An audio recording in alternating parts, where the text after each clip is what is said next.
ngi renouveler sama remerciement ak surtout sama félicitation ci débat bi ngeen andi ci mbir mi nga xam ne tey jii moo yëngal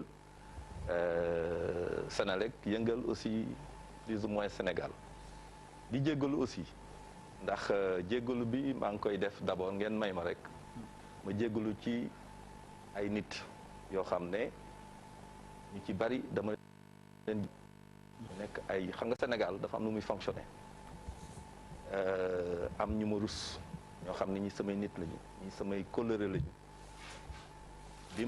bi ñu annoncé ne dinaa participer ci débat bi ñu wooma ci diggante bi lu bare bari ba su ma toppoon parce que ñu ci bari jox naa leen cër te vraiment cër boobu lu dëggu la raison yi ñu ma jox aussi raison yu valable la pour la ndax Sénégal dafa nekk dëkk boo xam ne bu mbir amee da nga gis ñoo xam ne soo seen dàll dëkk di dox jàmm jooju ñuy dox nag dañuy bëgg quelque part bu fekkee ne dafa am amorce boo xam ne dal mi ngi ñëw du ñu bëgg nga dox loo xam ne lii day andi fitna wala muy andi coow wala muy relancer waat ay problème loolu boo gisee ma di ko wax pour wane ne tey jii ñun ñëwuñu fi pour toogal fi Akilee parce que am na ñoo xam ne jóg nañu ne soirée dafa dem di défendre Akilee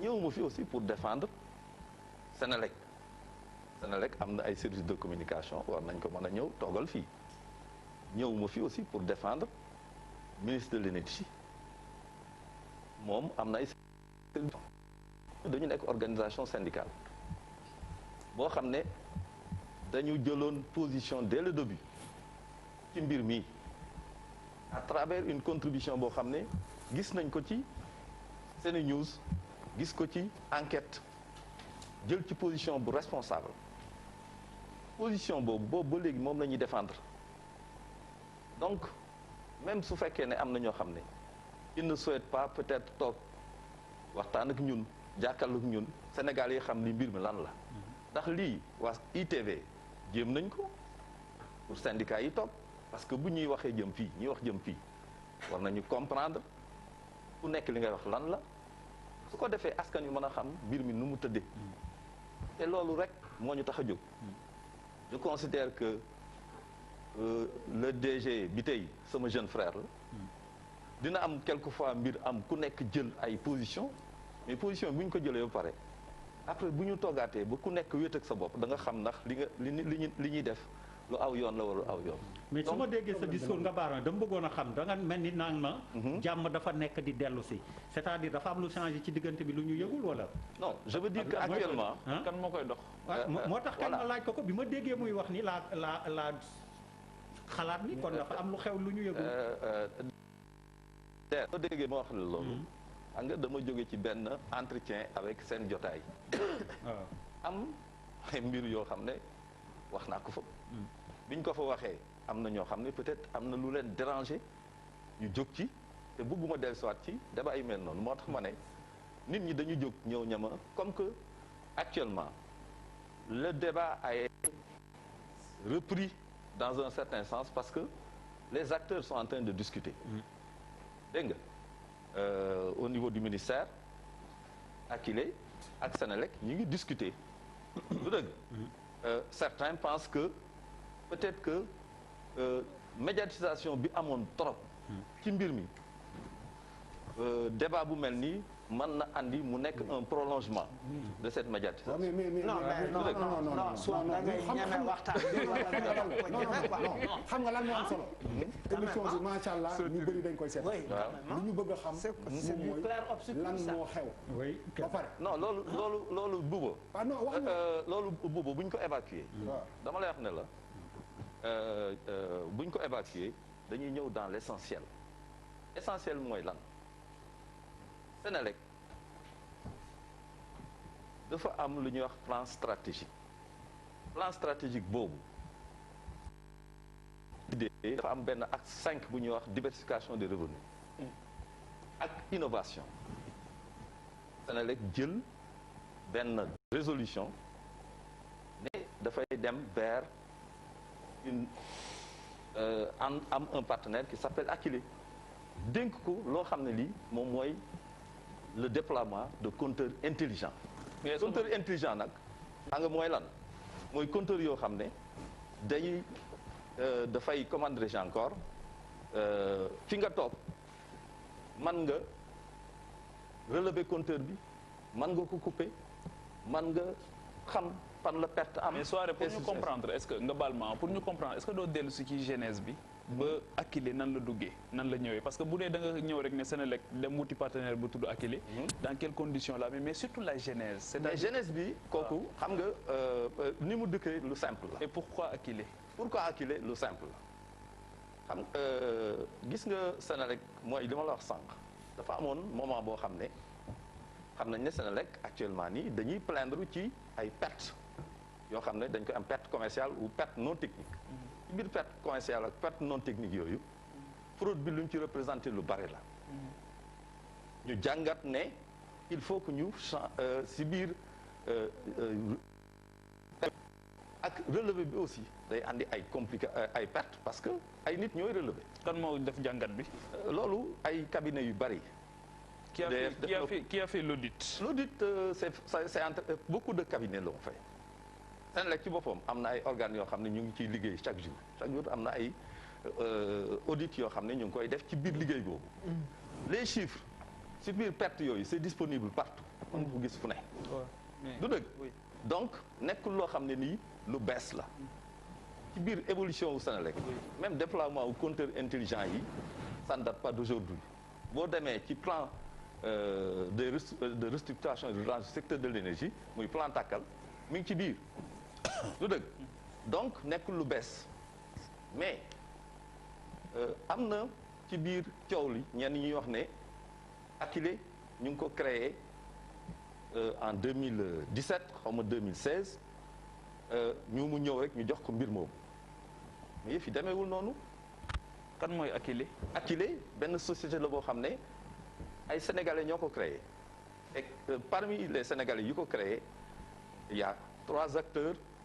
Amadou Ly il paraît que Sambala Boy Ndiaye ak Victor Ndiaye Sambala Boy je ne sais pas Ndiaye je pense ak Victor Ndiaye ñooñu ñëw ñu proposé ko Senelec. ndax ñooñu ñoo def audit bi. audit non audit bi nga xam ne moom ngay dégg ñu di ko wax audit boobu audit organisationnel la woon. et managérial. te c'est pas la première fois benn cabinet bu ñuy wax PMC moom moo defoon audit bi.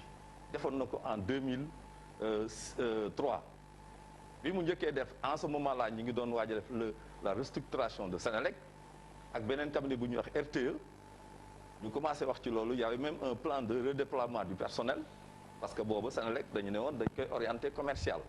c'était du temps de Samuel Sarr ci jamono yooyu bi ñu defee audit bi ba pare ñu bëgg di waxtaan ci loolu mu jiwul antu. Il y a eu encore d'autres audits parce que après PMC boobu dellusiwaat na defaat même audit organisationnel bi je pense. mais PMC ñan ñoo ko moom.